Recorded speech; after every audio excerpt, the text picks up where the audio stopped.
This channel does not promote any violent, harmful, or illegal activities. All content provided by this channel is meant for an educational purpose only. Top quality और consistent performance के लिए सिर्फ silver pump नाम याद रखना। থানাতেই বসলো বিয়ের আসর। এক বিধবা মহিলার সঙ্গে বিয়ের আয়োজন হলো সিভিক ভলেন্টিয়ারের। নিজ হাতে তাদের বিয়ে দিলেন আইসি।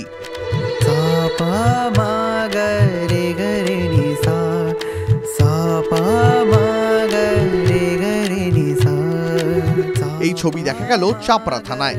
এই নিয়ে এখন জোর চর্চা এলাকায়। বছর চারেক আগে ক্যান্সার কেটেছে স্বামীকে।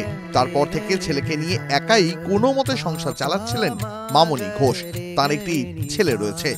মামনির সঙ্গেই বিয়ে হলো রথিন হালদারের। রথিনের বাড়ি কড়ুইগাছি গ্রামে, পেশায় সিভিক ভলেন্টিয়ার।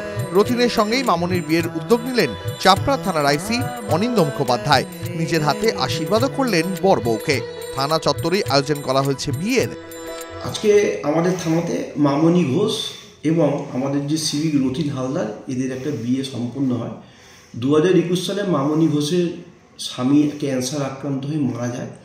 পরবর্তীকালে আমরা জানতে পেরে তখন মামনিকে আমরা কি করি যে ওদেরকে রথিনের সঙ্গে আমরা একটা বিয়ে দিই। ঘটনাক্রমে ওরা 8/1/2025 এরা বিবাহ সূত্রে আবদ্ধ হয়, কিন্তু এদের সামাজিক বা আইনি প্রক্রিয়া এদের সম্পন্ন হয়নি। আন্ডার সেকশন 16 ম্যারেজ অ্যাক্ট অনুসারে আজকে এদের কী করা হলো, বিবাহটা সম্পূর্ণ হলো এবং এরা বাকি জীবনেরা ভালোভাবে থাকুক এই আশা আকাঙ্ক্ষা কামনা সাফল্য কামনা করি। বিবাহ বলতে আইসি সাহেবের দায়িত্ব। আইসি সাহেব বলল যে তোমার জন্য একটা মেয়ে দেখা হয়েছে মামনি ঘোষ বলে। দিয়ে প্রথম অবস্থায় আমি বললাম যে না স্যার করবো না। তারপর আইসি সাহেব বলল যে না তুই এখানে কাজ করিস ওখানে কাজ করিস, ঠিক আছে ভালো হবে, একটা মানুষের জীবনকে নতুন করে তোল। আমি বললাম হ্যাঁ ঠিক আছে। দিয়ে আজকে সেই বিয়ে কাজ সম্পন্ন হলো আইসি সাহেব দায়িত্ব। ফুল থেকে আলোকসজ্জা বাদ গেল না কিছুই। বাজলো সানাই, ভিড় করে খেলেন আমন্ত্রিতরা। চলল কবজি ডুবিয়ে খাওয়া দাওয়া।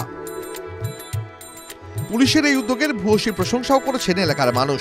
প্রশংসা করছেন অনিন্দবাবুরও। আমন্ত্রিতদের মধ্যে অনেকেই বললেন খুবই ভালো উদ্যোগ। পুলিশের কাজ অসহায় মানুষের পাশে দাঁড়ানো। যেভাবে পুলিশ মামনির পাশে দাঁড়িয়েছে তা খুবই প্রশংসাযোগ্য। অন্যদিকে বড়বাবুকে ধন্যবাদ জানিয়েছেন নতুন বর রথিনও। নিজের হাতে তার বিয়ে দেওয়ার জন্য কৃতজ্ঞতাও প্রকাশ করেন। TV9 Bangla digital.